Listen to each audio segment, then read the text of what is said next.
Deneme 1-2, deneme prova test.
Mr. Minister, would you like to start? No, fantastic.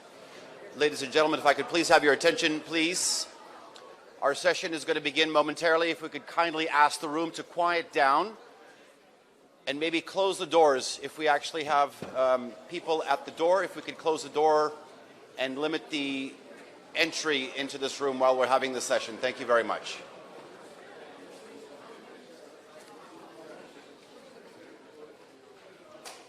Arkadaşlar kapıyı kapayabilir misiniz lütfen?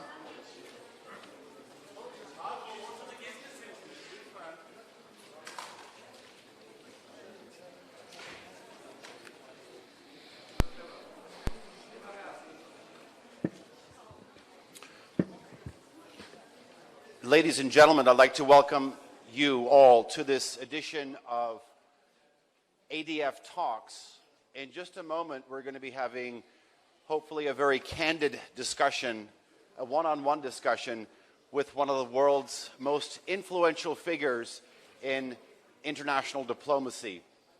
You know, as Russia's longest-serving Minister of Foreign Affairs, Mr. Sergei Lavrov has navigated the intricate web of international politics with not only finesse, but also with unwavering determination.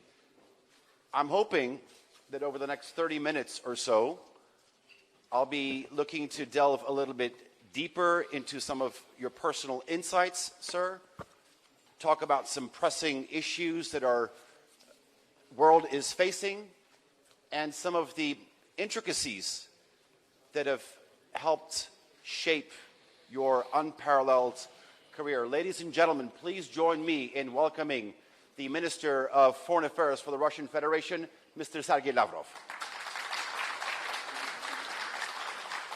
Thank you.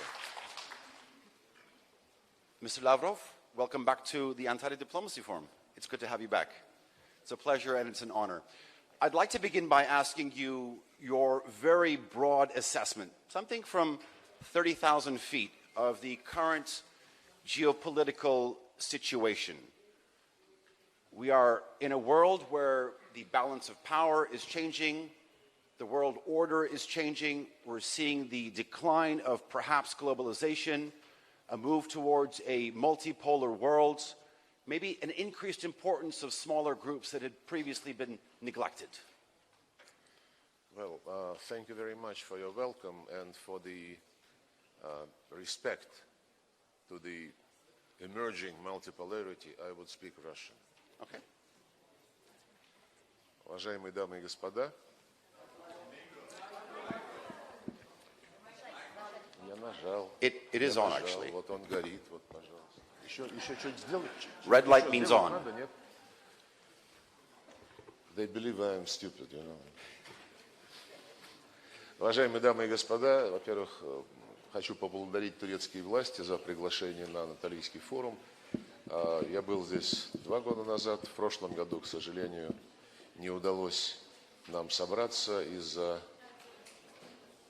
катастрофы, которая постигла Турцию. Было страшное землетрясение. Россия немедленно направила своих спасателей, необходимое медицинское оборудование, гуманитарную помощь. Сегодня президент Эрдоган вспоминал о том периоде. Многополярность – это действительно реальность сегодняшнего дня. Не потому, что кто-то вдруг решил бросить вызов Западу, а просто потому, что естественный ход событий, прежде всего в сфере экономического развития, вывел на авансцену новые, крупные и мощные государства. Ну, у всех на слуху Китай и Индия, рост экономики которых рекордный, которые... Huge, it's very fast, and they are discovering new modern technologies. For example, nowadays China is called a long-term challenge by the US government. They are considered to be a challenge for the US, but mention that China has reached today's results playing by the rules invented by the Americans with the support of other Western countries without the context of globalization, liberal market and honest rivalry and honesty in general. And when they say that based on the rules and institutions that they've created, for example, International Monetary Fund, International Trade Organization, and others, China is growing faster and faster, and China is stronger than them right now. And then they started to block the work of the International Trade Organization, and they have a lot of complaints, and these complaints are lawful complaints. We can see that there are some changes in the votes and quotes in the international funds, and we know that BRICS countries, if we consider the initial rules, those countries are supposed to have more votes, but it's not the case right now. So the USA have their blocking vote, but no, it's not working this way. And we should pay attention to the fact that of the liberal market were crossed out just at once when the United States decided to punish Russia for the fact that our Western colleagues about the catastrophic consequences of the widening of NATO to the east, of adding new countries, and we warned them that all those actions were unacceptable. The regime was unacceptable. You know that there was a change in the regime in 2014 in Ukraine. The regime changed, and they decided to destroy everything Russian: the education, the language, the culture, everything. If you talk to someone in Russian in Ukraine, in a shop, in a grocery store, they can decide not to provide services to you. Can you imagine that? Can you imagine that English is forbidden in Ireland, for example, or French is forbidden in Switzerland, or German is forbidden in Switzerland? Nobody can even imagine that. That's impossible. But in Ukraine, all these things were done because people listened to the Western countries, and we applied to them. We wanted to put it back to order. We wanted to control the situation. We wanted to cancel these discriminatory actions because they don't even follow the constitutional rules of Ukraine, because it's written there that it's very important to respect the rights of Russians. It's written like that. And other.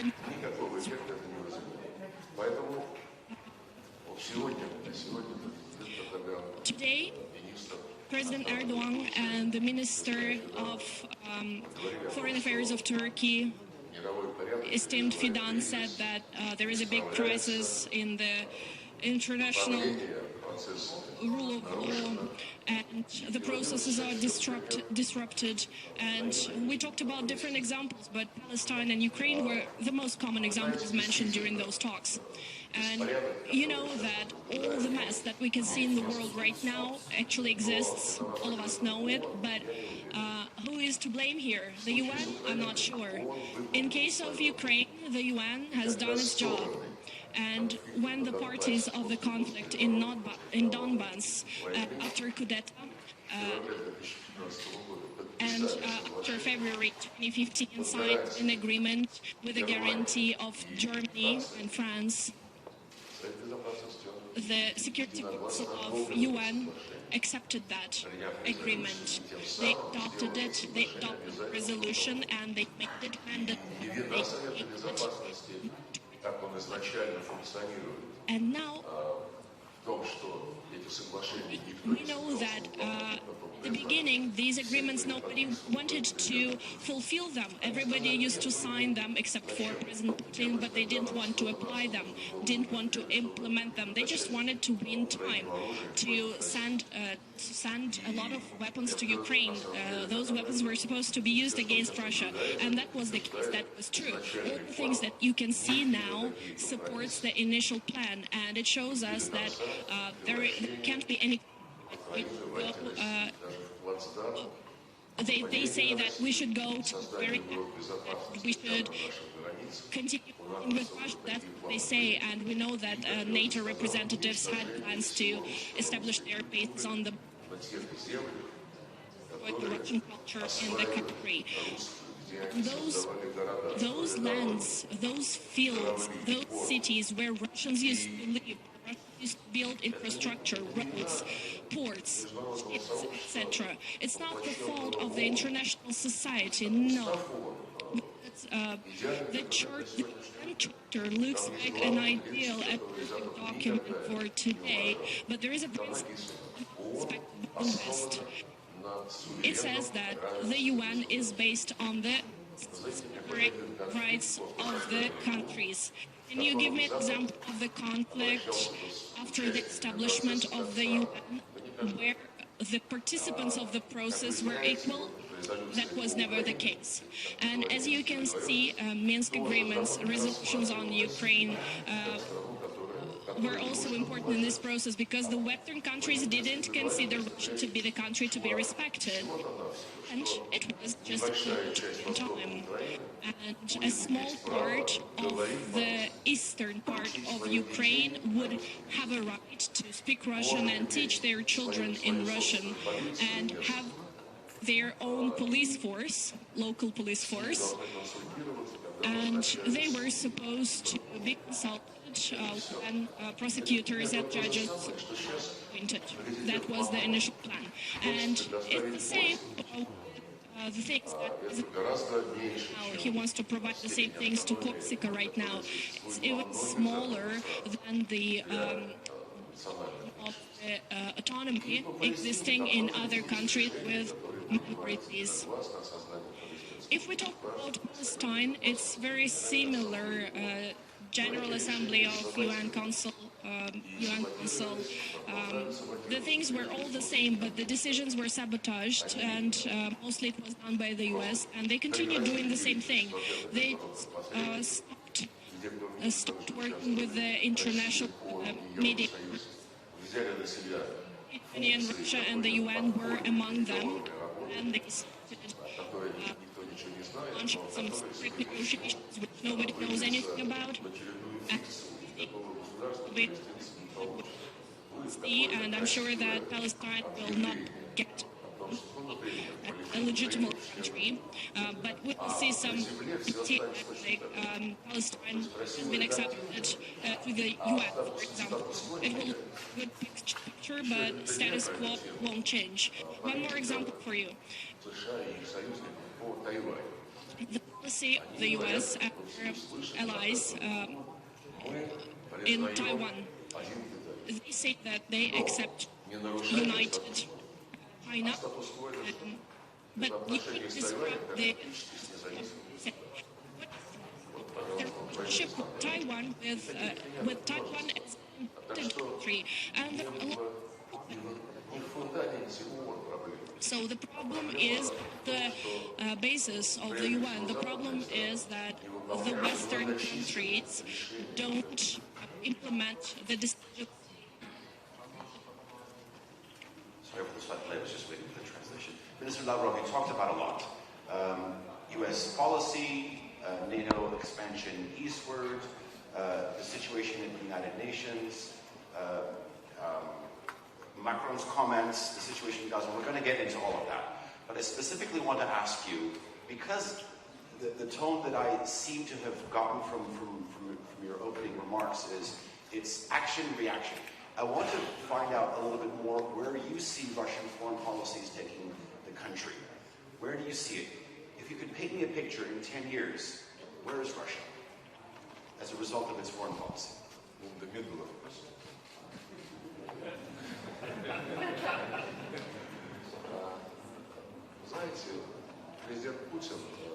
You know, President Putin.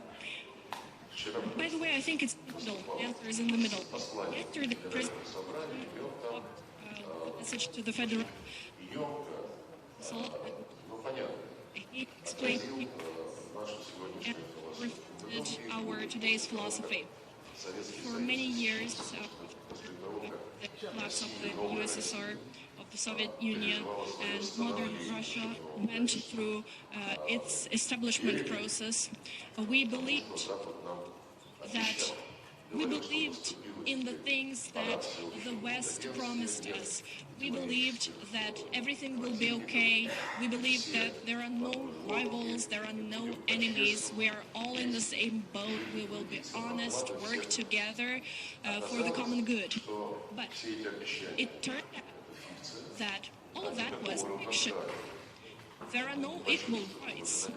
We didn't feel anything in the economic relations with the West. We tried to join the trade organization, and the European Union drank a lot of our blood, I can say.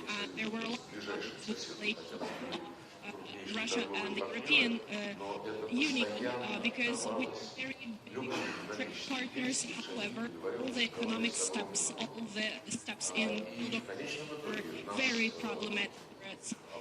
And we were completely cheated on when we talked about security, equal security for everybody. This principle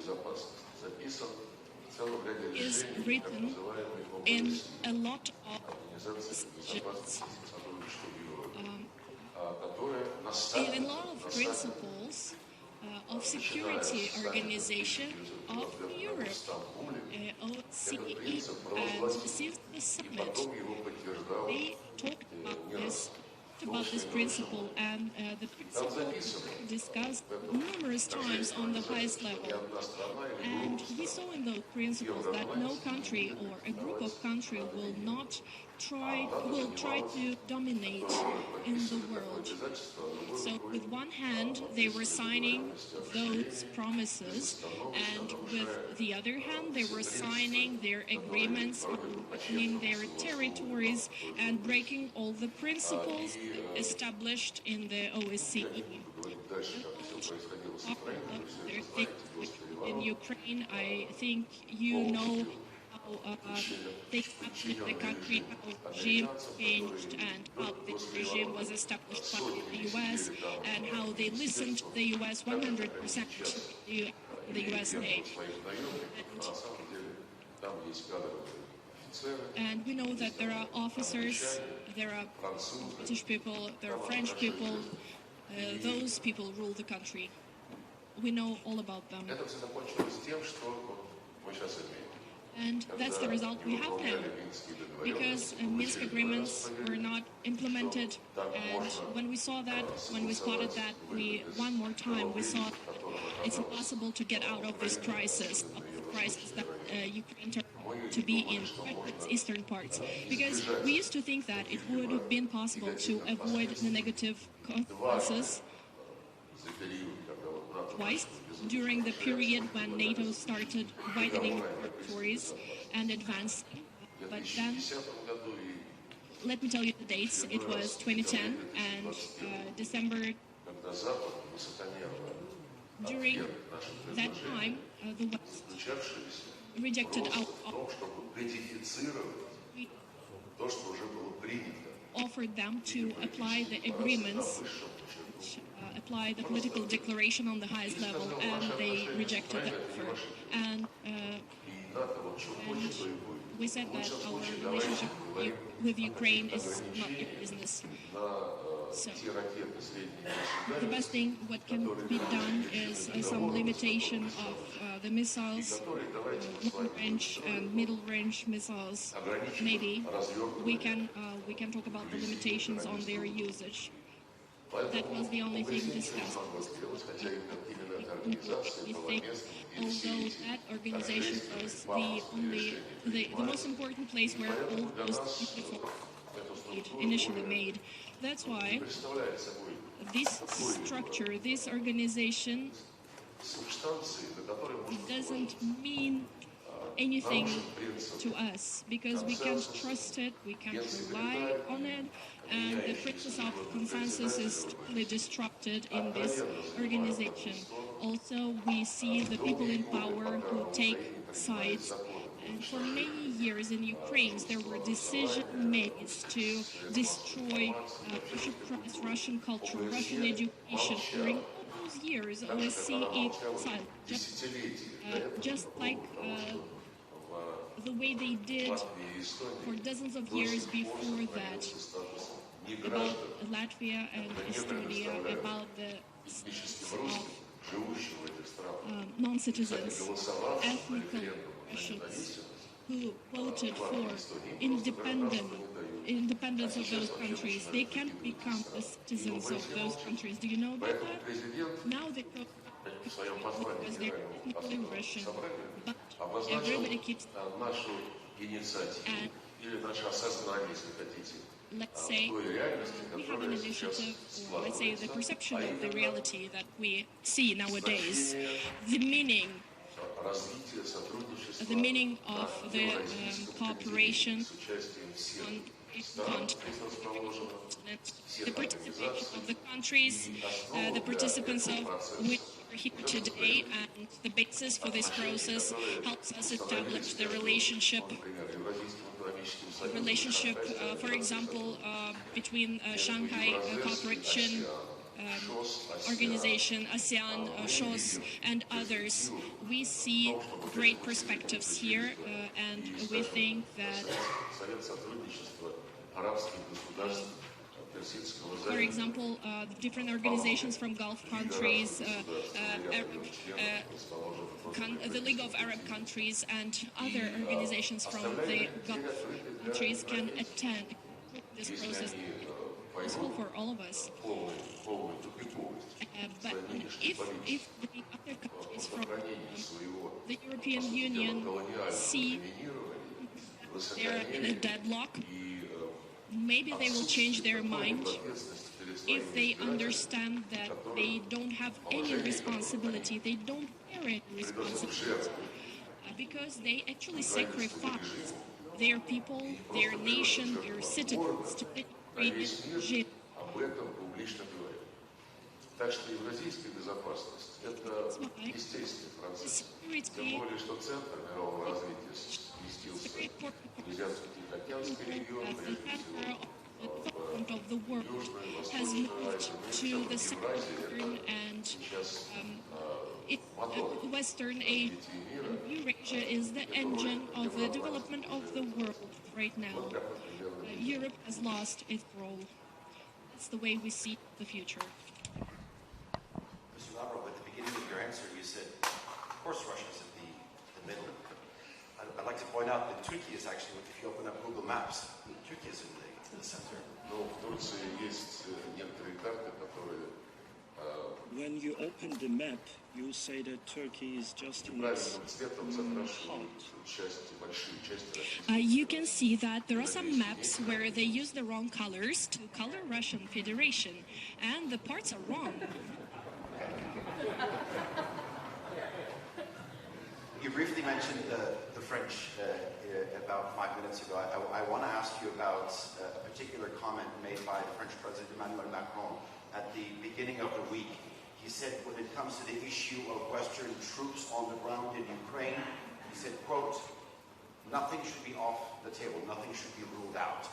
The United States has subsequently come out, quickly denied this, saying that this is not on the table, as the UK and Germany as well. You were asked by a TRT World reporter about a couple of hours ago what your thoughts on this comment was. I believe that your remark was short and non-verbal. I was wondering if you could actually comment on how this series of words has played out from a Russian perspective and the reaction. Да, конечно.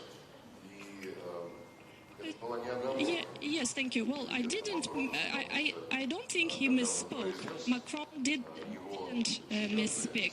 When he said that, his workers rushed to correct him. But the things that he said has a huge impact on the European Union and the whole community in the world. Everybody rejected his words. But the employees of the President Macron and the new Minister of Foreign Affairs started saying that that's not what he actually meant. And maybe we can send troops to Ukraine, but they won't fight. They will just teach and train someone. And it doesn't mean that there will be a war between Ukraine and Russia, but maybe there will be. Who knows? That's what he said. But the fact of sending troops, or the desire to send troops officially, was spotted there. We saw that. We'll say unofficially, they're already there. And they have... we understand that long-range weapons of Ukraine wouldn't have been able to use against Russian cities. We know that. We have a lot of evidence there. But after all the comments, after the speech of the President Macron, he said today or yesterday maybe, he said that he stands his ground and he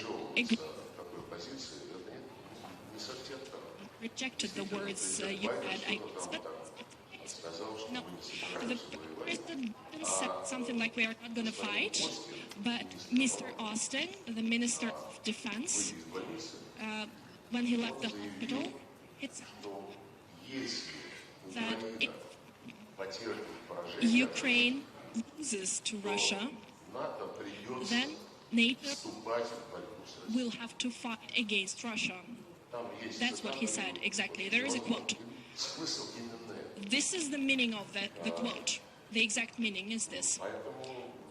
That's why the thing is, it's kind of serious here. And at the same time, they keep blaming us for sending weapons to states, and our president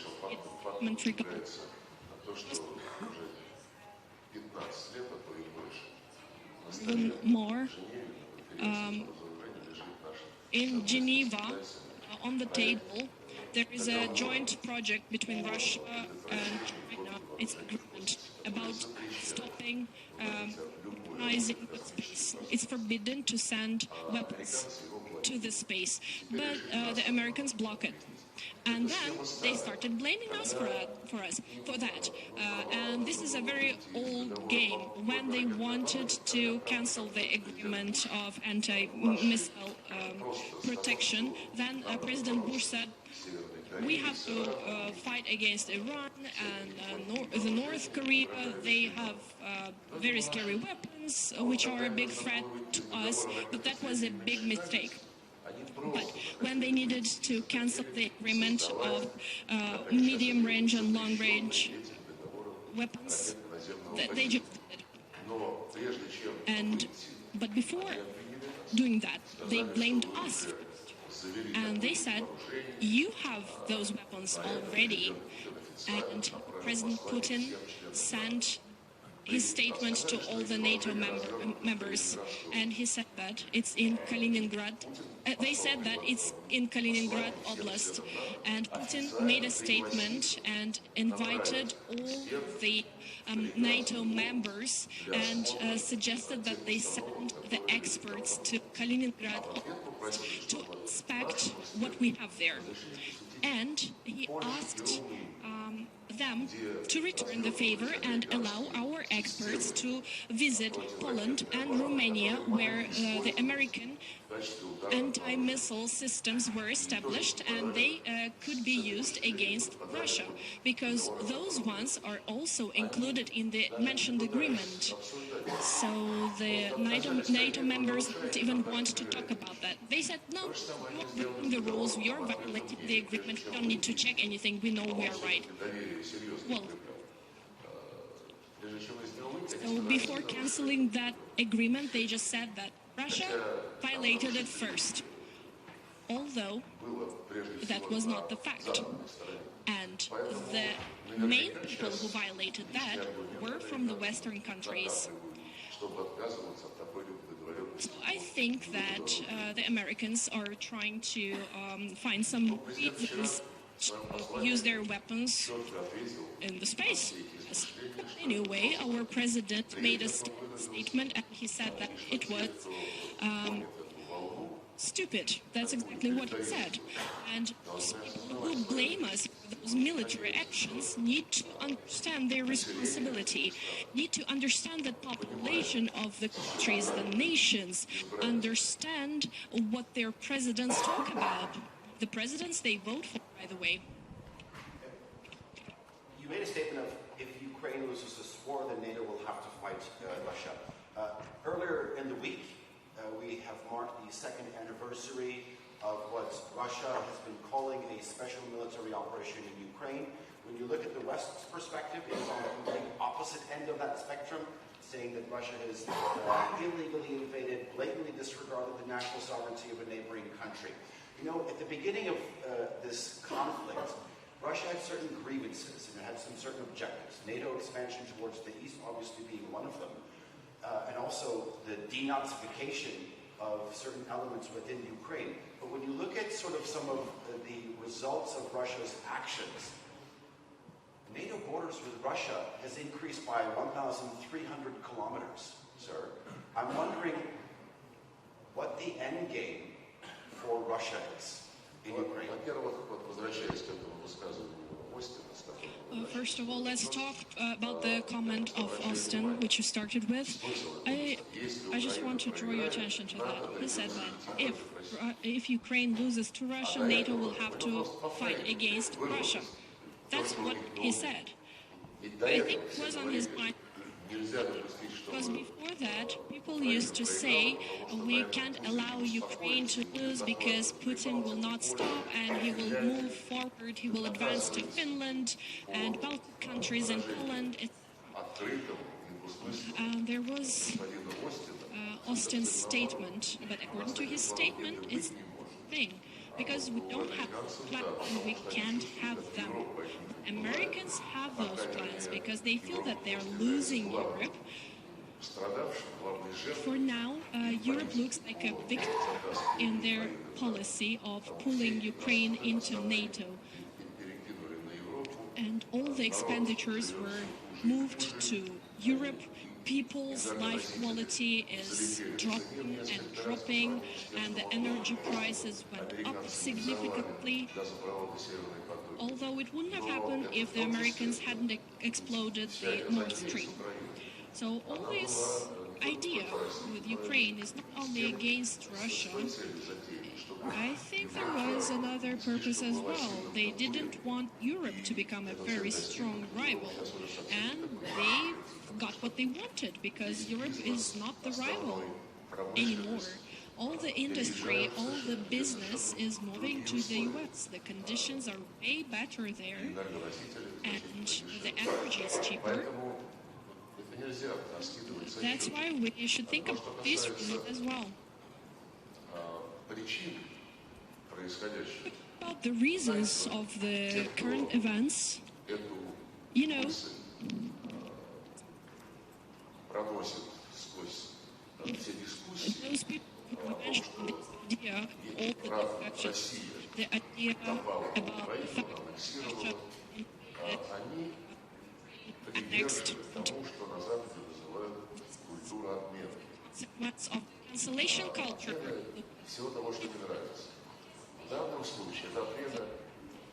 It's cancellation of the years which we went through, the things we went through before the conflict in Ukraine.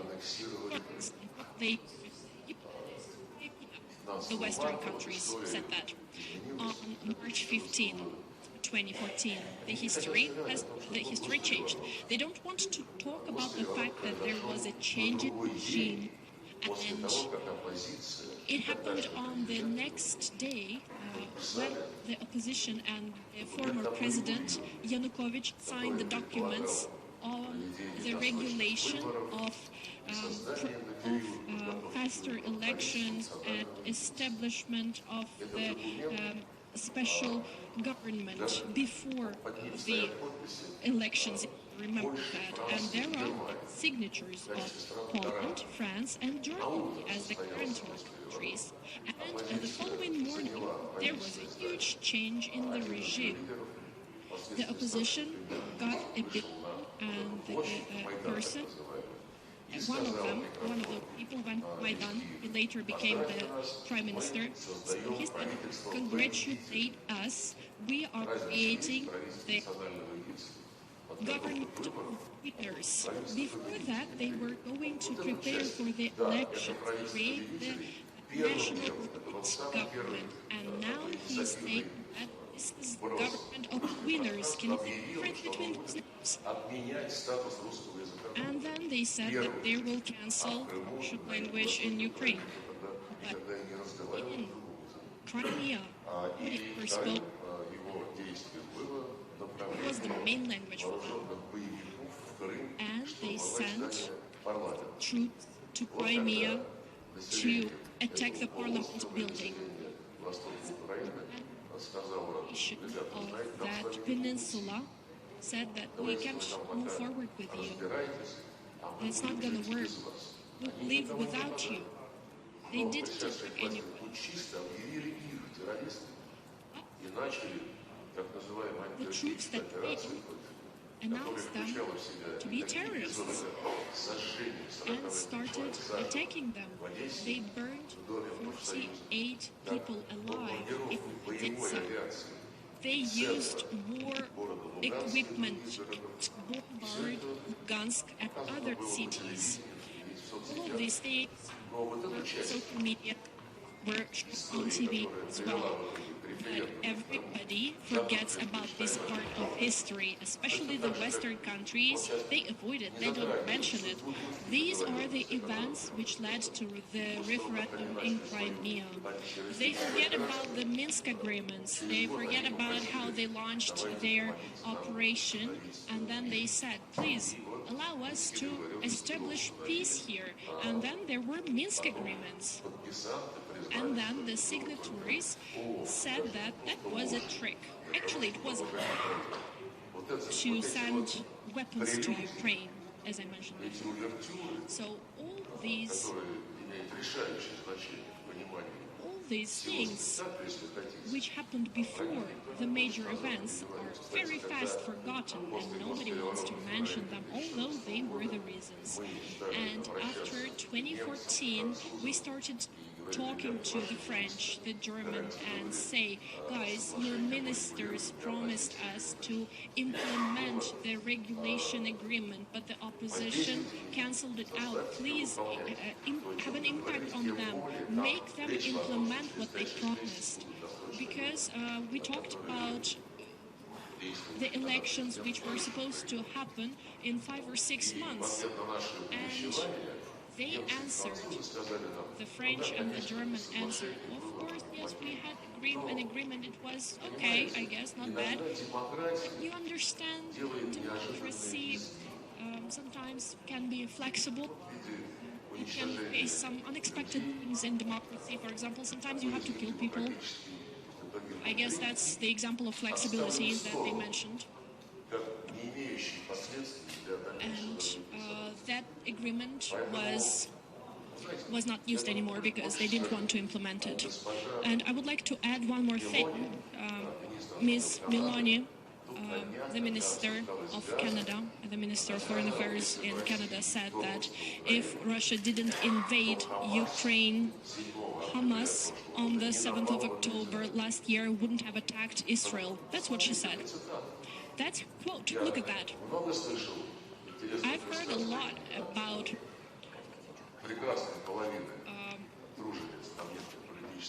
I've heard a lot of comments made by female colleagues on the international arena, but this one is particularly interesting. Yeah, it's interesting to see the correlation between those two events. Since we're putting the United States under the spotlight, I'm not going to ask you, Minister Lavrov, who the Russian leadership would prefer to see in the White House after...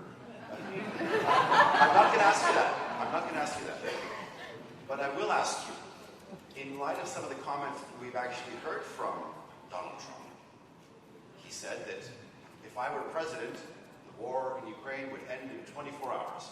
And we're seeing also a growing reluctance within the Republican Party to continue funding, their massive funding of Ukraine. I think it's in the neighborhood of $75 billion just by the United States. I'm wondering, do you feel that your frequencies with the Republicans are more in tune? That's the most diplomatic way I can ask that question. Actually, President Putin has already answered this question, and he's done it several times. He's already mentioned who we would like to see in the White House, but the main thing he mentioned is the fact that we are ready to work with any president which will be elected by the Americans if this president is ready to work on the basis of equal rights, honesty, without some dishonest attempts to get something from us and not change anything in their policy in return. These are the things which were said yesterday during the discussion, and there was some suggestion of the Americans to restore the dialogue on strategic stability, but it was based on the agreement of strategic war, I guess, but it's written in the beginning, at the beginning of the agreement, that the main things here are transparency, trust, honesty, etc., and all the other things come later. But the Americans say, let's restore the strategic stability dialogue, but let's start making inspections. These inspections are actually mentioned in the agreement, but those inspections were negotiated within the context of the relationship mentioned at the beginning of the agreement. But they say the beginning of the agreement doesn't matter. Who cares about that? Why wouldn't we care? It's the agreement. It's also important. I can't understand how they can be serious about really asking to visit our strategic objects after some long-range weapons launched by Ukraine to us against our strategic airports. But they couldn't have been done without the participation of American specialists. We know that. Also, modernization of the missiles themselves, of course, couldn't have been done without the Americans, because now they are long-range. And these things were mentioned by our president. And he said that they ask for what they want from all the sides, through the Minister of Foreign Affairs, other structures, other organizations, but just to get what they want and give nothing in return. That's the fact. Actually, we are not expecting any changes, to be honest. We don't think that there will be any changes as the result of the elections in the U.S. If we talk about President Trump, he's been a president already, and there were huge sanctions as well. Sanctions were kind of heavy. They were difficult. Biden's administration is even worse. But Obama started that, to be honest. Before Trump's inauguration, Obama sent our diplomats with their families and children, 120 people in total. So it was right before the New Year's. He deported them. Yeah. He sent them to their countries on the day when there were no direct flights between Washington and Russia, right before the New Year's Eve. So they had to take buses to go to New York in horrible weather conditions. Those things were done on purpose. And of course, these things continued with other presidents. There's a lot to talk about, so I'd like to sort of maybe switch gears. Making a reference to that Western official saying that if Russia had not invaded Ukraine, then Hamas would have attacked Israel. I want to talk about Israel's war on Hamas. Moscow has openly stated that the reason why the region is in this predicament is because of, I believe in the words of President Putin, Washington's monopolization of the settlement process. I think those were the exact words that he used. I'm wondering what position the the Russian Federation is willing to take in terms of bringing a sustainable and viable solution besides the open condemnation of what Hamas did or what the Israeli army is doing now? What concrete actions is the Russian Federation ready to take? Знаете, все это обсуждается долгие десятилетия. You know, we've been talking about these things for dozens of years, and when I worked in the UN with my Israeli colleagues, we used to chat unofficially, and we always tried to push them to do something constructive to create Palestine. It was more than 20 years ago. Back then,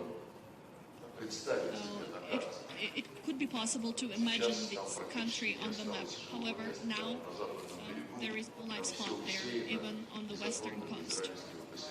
Everything is covered by the illegal Israelis. Nobody accepts them in the world, including the US. But back then, more than 20 years ago, we could have seen the borders, and they would include the west coast and Gaza as well. And I was criticizing them for being not flexible enough. And I used to say that this Palestine problem and the fact that it's not being solved is the main factor which feeds extremism in Palestine and in those Arab countries. And they used to get upset and get offended, and they used to say, oh, those are terrorists, you have to apply force, use force against them. There is no other way. That's what they used to say. But I think that the estimation of the influence of the Palestinian matter, the matter that is not solved, is shared by the majority of experts, and other meetings, negotiations also support that. Also, with this horrible terrorist attack happened against Israel, an attack on Israel by Hamas. Everybody condemned this terrorist act. But then we saw the military operations, and it was a horrible punishment, collective punishment. We couldn't accept that either. You remember Antonio Guterres? He condemned the attack on October 7th.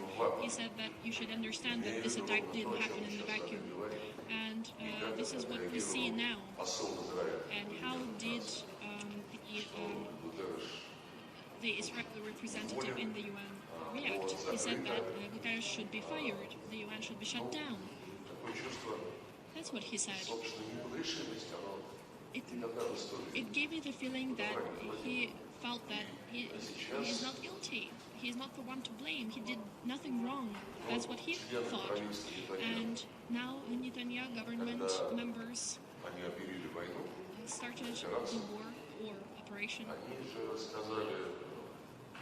They said that Palestinians are animals. They're not people, they're animals. That's what they said. And Kiev regime, by the way, if you think about that one, that's what they say about Russians. They say that Russians are not people, not humans. They say creatures. Their prime minister, Zelensky, said that a long time ago when there were Minsk agreements and some shootings, but still they had a chance to implement the agreements. Before our special military operation, they asked him, how do you see the people on the other side? And he, as an actor, you know he's an actor, he said, there are human beings and there are creatures. And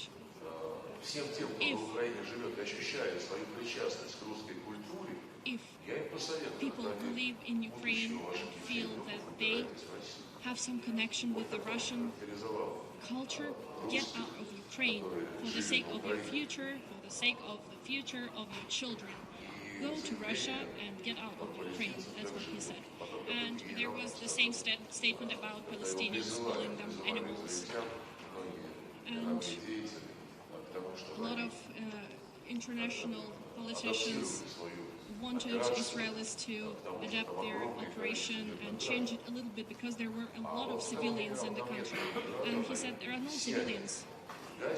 All of them in Gaza, all of them are extremists, starting from the age of 3. 3. That's crazy. You can never forget this age. That's why on October 7th the operation of Israel started, and on the 15th we saw all the horrors going on in Sector Gaza, all the civilians being killed. We immediately offered resolution to ceasefire, and then Brazilians tried to do the same, and now in January, in February, the same resolution was tried to push through by the Algerians, and Americans vetoed it again, and the British guys didn't support it, and the other people supported it. I think it's the most important thing to stop the people keep dying. By the way, I have some statistics here. It's very the statistics. For the period of the Ukrainian events after the change of the regime in 2014, so starting from 2014 till now,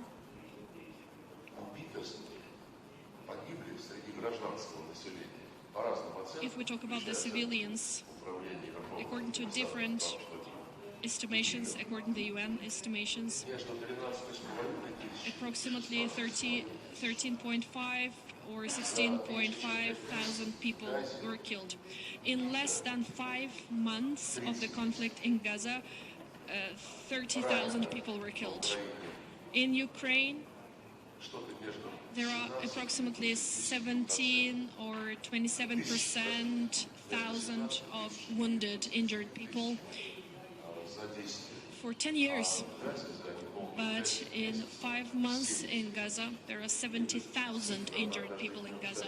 And these numbers keep growing every day. You know, today I read something, and we worked with Russia, the UN, the US, and the European Union. We worked together, the 4 of us, and we wanted to be a full member of this group, and we wanted to represent some Arabic countries, involve them in this group. But the Western countries didn't want to accept them. The European Union, the US didn't accept them. Sometimes we had some extra meetings with the Arabic colleagues after our meetings, main meetings, and informed them about the decisions, but they were never accepted as full members. And I guess it was approximately 30 years ago, maybe in 1995, if I'm not mistaken, maybe in the 90s. So the 4 of us drafted a roadmap to establish Palestine. There were several stages, transparent stages, which could be checked. And all the process had to take 1 year, and it was supported by the consul, the UN consul. But it went to archives. And, you know, the Americans said that they were busy. They didn't want to continue working in this group of 4. They slowed it down 5 years ago, and then they stopped the meetings completely, and they monopolized the mediatorship, as you know. I mentioned that. So what do? They try to make some decisions, conduct some negotiations, but it's not transparent. Sometimes they meet in Paris, sometimes they meet in Doha, and they ask their Arabic colleagues to accept them with their offers. And then we get this information from our friends in several countries, and you can find the information on the internet as well. And first of all, the main thing is how to exchange hostages, Palestine, Israel, etc. In the Israeli prisons, there are women and children most of all. Did you know that? And the Arabic people say that, yes, this is important, the ceasefire is important, we have to exchange hostages.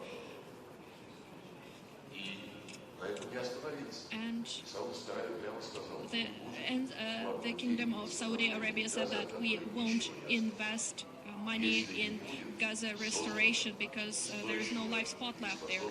If there is no strong and working Palestine, a real country, and I already said, looking at the map, that we have to dislocate a lot of people who live on those territories to be able to establish such a country. But one of the versions which is being discussed these days is the fact that the Americans are trying to convince the Palestinians and the Arabic people to make peace with the current situation on the ground, and that the Palestinians won't have any extra land. And in return, the General Assembly and the UN Council will adopt the resolution saying that Palestine becomes a full UN member. A very pretty picture with no content. It's completely unsatisfactory. And yesterday or the day before that, we had a meeting with the representatives of all Palestinian fractions, Hamas, Islamic Jihad, and others. They have a dozen of them, I think. It's not the first time we conduct this meeting. And somehow, in the State Department, their representatives, Vilish, his name is Vilish, he was asked what is his perception, what is his comment, feedback, and he said that all the Russian efforts in the Middle East were never effective. That's what he said. Well, everybody has its own perception of how to be kind and well-mannered, but what we do, we try to restore the Palestinian unity because Fatah and Hamas are separated. And other fractions are also separated, as you know. It weakens their position and they can't stand together against the external world. And our Israeli colleagues have mentioned several times when we asked them to continue negotiations with Palestine. They said, who are we supposed to talk to in Palestine? Abu Mazen is in the West. He doesn't work in Gaza. We don't have a party to talk to in Palestine. That's what he said. And we tried for many years, 5 years ago, and long before that, we gathered the Palestinians. And we said that the only thing which is up to you guys is to be together, is to stick together, be united. But we didn't even manage to put it in our communique.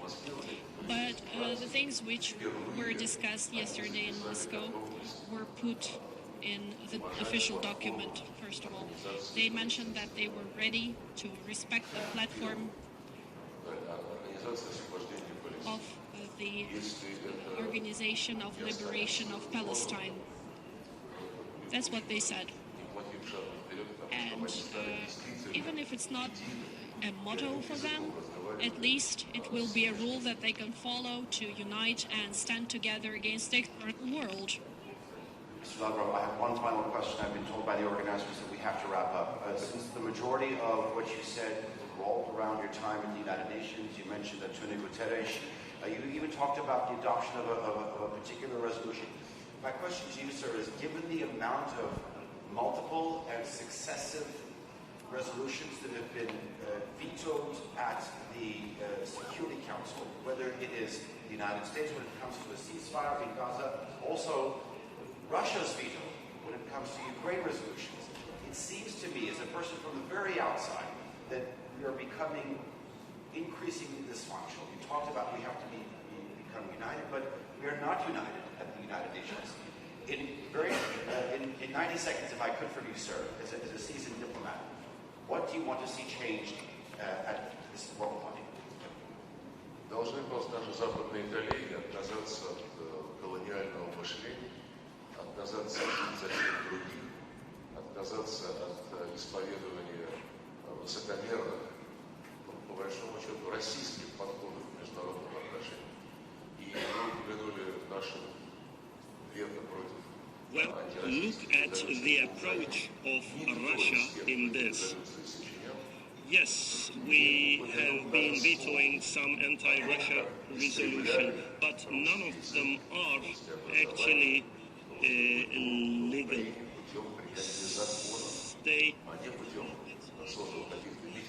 They did cancellation of Russia with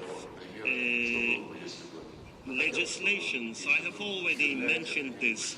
There are hypocrisy, there are double standards. For example, in Finland, for example, a big part of Finland can speak Swedish. If you cancel them, then this creates a huge problem. But in Ukraine, there are so many people, either ethnically Russian or speaking Russian, and they are discriminated and they are isolated.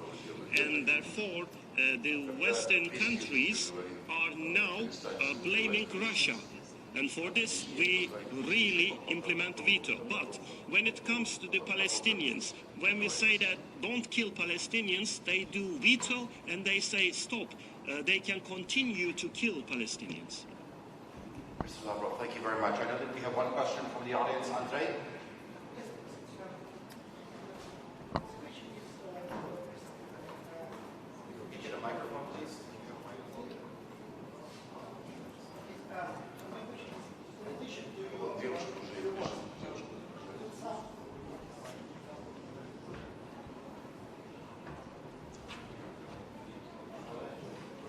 My question about education,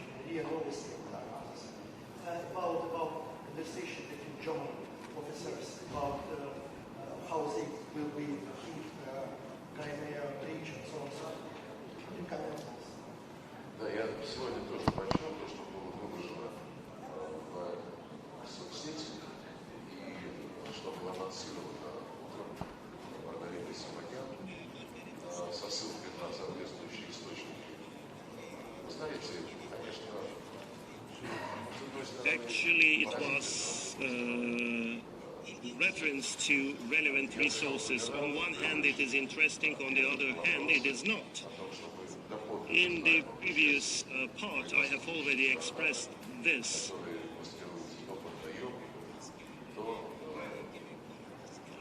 NATO member countries' troops, soldiers are already there, either as mercenaries or under different names. But there are a couple of interesting issues. Some German generals, there are some German generals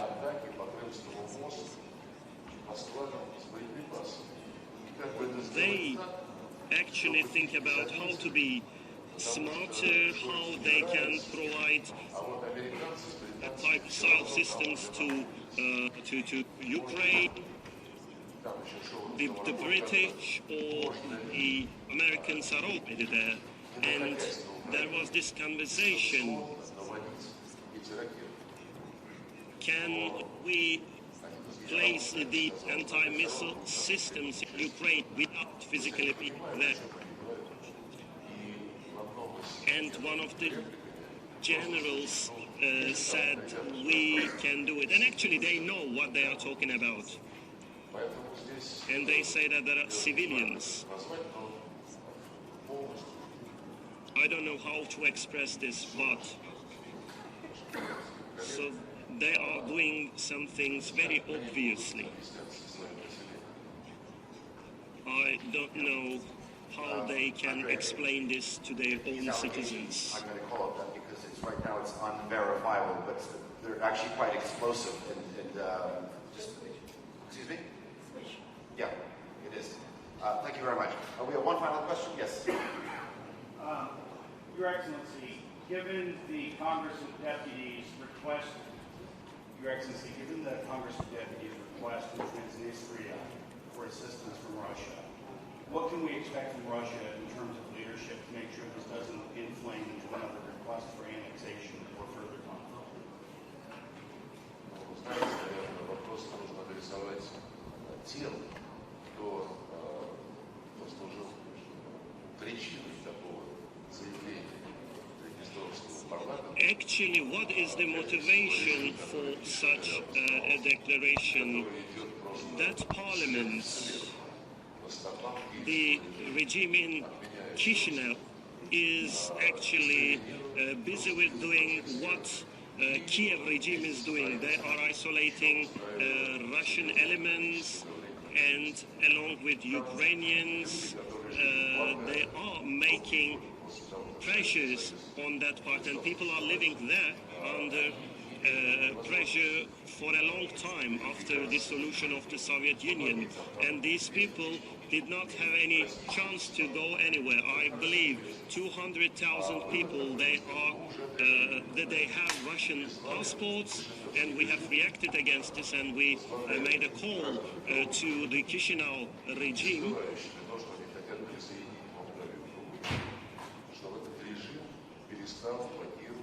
and the regime Prednestrovia said the Chisinau regime should stop blocking the negotiations, and there can be a negotiation in order to preserve first the rights of people there and also the territorial integrity of Moldova. So 5+2 can be the format of negotiation, and now the Chisinau regime is trying to cancel this format. Right, ladies and gentlemen, unfortunately we have very much overextended our allocated time. I'd like to thank the Foreign Minister of the Russian Federation, Mr. Sergei Lavrov, for his wonderful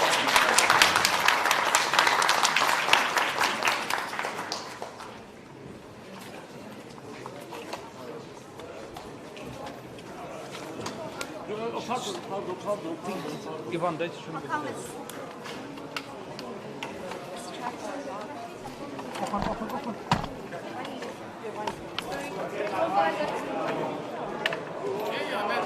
Sorry guys, please. Ваня, иди сюда. Sorry, please let go, please. Wait.